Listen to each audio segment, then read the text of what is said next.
Duas palavras-chave se encontram na leitura desses dois textos.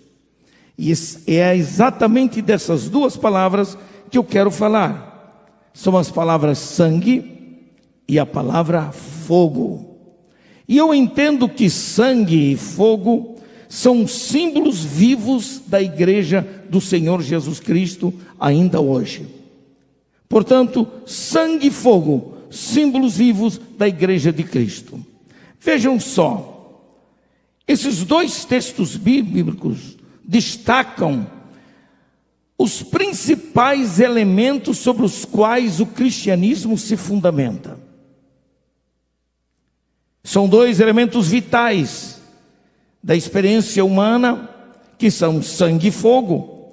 E esses dois elementos, eles evocam, também trazem à tona, dois eventos fundamentais do cristianismo, que são o Calvário e o Pentecostes. Não haveria cristianismo sem esses dois elementos, sem esses dois eventos importantes.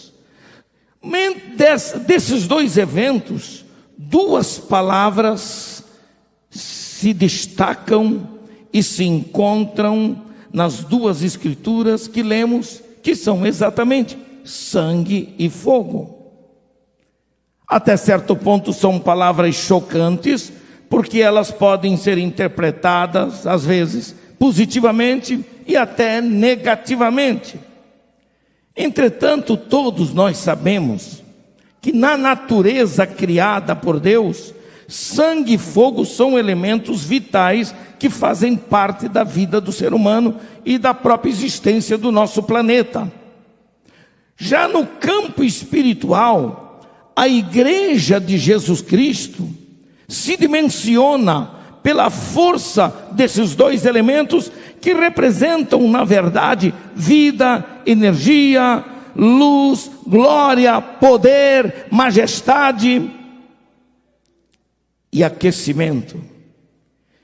Sem estes dois elementos, a igreja de Cristo não passaria de uma mera instituição humana e religiosa.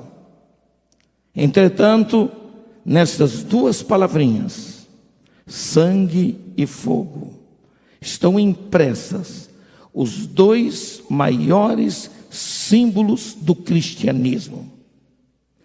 São símbolos que representam a força, o poder e a autoridade que move a igreja de Jesus Cristo em toda a terra. A igreja de Jesus Cristo, ela se dimensiona em milhares e milhares e milhares, milhões de células vivas que representam os cristãos espalhados em toda a terra. Por isso, cada igreja local é identificada pela vida que ela demonstra através da pregação do evangelho e do comportamento social dos crentes no seu dia a dia. Os sinais que caracterizam uma igreja verdadeira são demonstrados exatamente pelo quê? Pela vida, pela energia, pelo poder, pelo movimento, pela glória e pela autoridade que ela deve exercer sobre o mundo. A igreja não pode ser refém do mundo. A igreja não pode abaixar a cabeça para o sistema satânico chamado mundo que está aí fora. A igreja tem que erguer a sua cabeça e demonstrar a sua força e demonstrar a sua energia. Por quê? Porque ela é movida por sangue e fogo.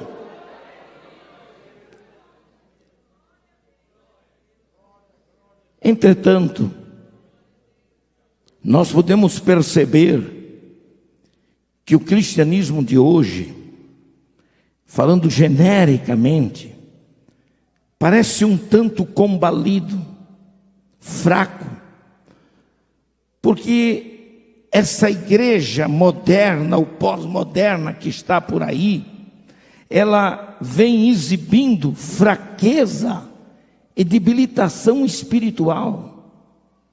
Há um clamor íntimo no coração, principalmente daquela geração que viveu os princípios especialmente da nossa igreja Assembleia de Deus, que clamam pela volta às suas origens, pela volta às origens do Pentecoste, onde esses elementos vitais sempre fizeram parte.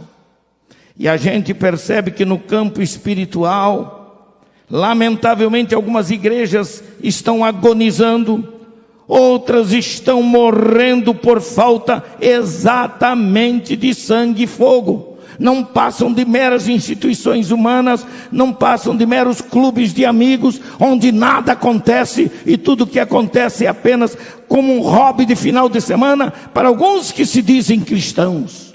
Os verdadeiros cristãos não podem sobreviver espiritualmente na base apenas desse sistema mundano que invade as suas vidas com tantas coisas. Os verdadeiros cristãos, eles sobrevivem quando o sangue de Jesus Cristo ainda age com poder para purificar dos nossos pecados. E o fogo, que representa o mover do Espírito, a força do Espírito, o movimento de Deus na igreja. Como igreja que somos, pentecostal, permita-me falar profeticamente, precisamos da renovação de nossas estruturas eclesiásticas e não deixar apagar a chama pentecostal e nem deixar esfriar a eficácia do sangue de Jesus Cristo. Queremos que o Espírito Santo encontre espaço para renovar e para restaurar a vitalidade da igreja atual. Nossos fundamentos teológicos precisam ser revitalizados com sangue e com fogo do Espírito Santo. Na nossa teologia não pode haver meras teologias acerca de Deus, bonitos conceitos filosóficos sobre Deus. É preciso mais do que isso. É preciso que haja sangue e fogo, sangue e fogo, sangue e fogo. Nossa teologia precisa ter fogo, nossa teologia precisa ter vigor, nossa teologia precisa ter energia espiritual.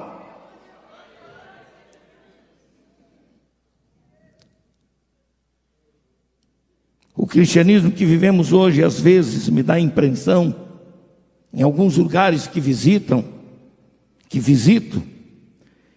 parece mais um castelo ideológico de ideias velhas e de valor apenas histórico, porque as pessoas só vivem de lembranças e de memórias antigas, porque não tem mais nada para viver no presente. Então vivem sempre do passado. O passado é bom para servir de base de estímulo para o nosso presente. Mas se o passado não pode influenciar isso, e o nosso presente é vazio e é pobre, então o nosso cristianismo estará morrendo. Para que não deixemos ele morrer, vamos reviver, vamos trazer, vamos buscar o fogo do Espírito Santo, que se manifesta na vida da igreja, batizando os crentes com o Espírito Santo e trazendo a atualidade dos dons espirituais. Precisamos, sem dúvida, reativar nossas origens. Precisamos revitalizar nosso conteúdo doutrinário com sangue e com fogo. Precisamos tirar também aquela pecha de que a igreja está envelhecida, de que a igreja não é mais a mesma, e já tem muita gente pregando dessa forma. O mundo precisa saber que a igreja de Cristo, a genuína igreja, a autêntica igreja, não a falsificada, ela está viva e livre para cumprir a sua missão na face da terra e aguardar a gloriosa esperança da glória, a vinda de nosso Senhor e Salvador Jesus Cristo.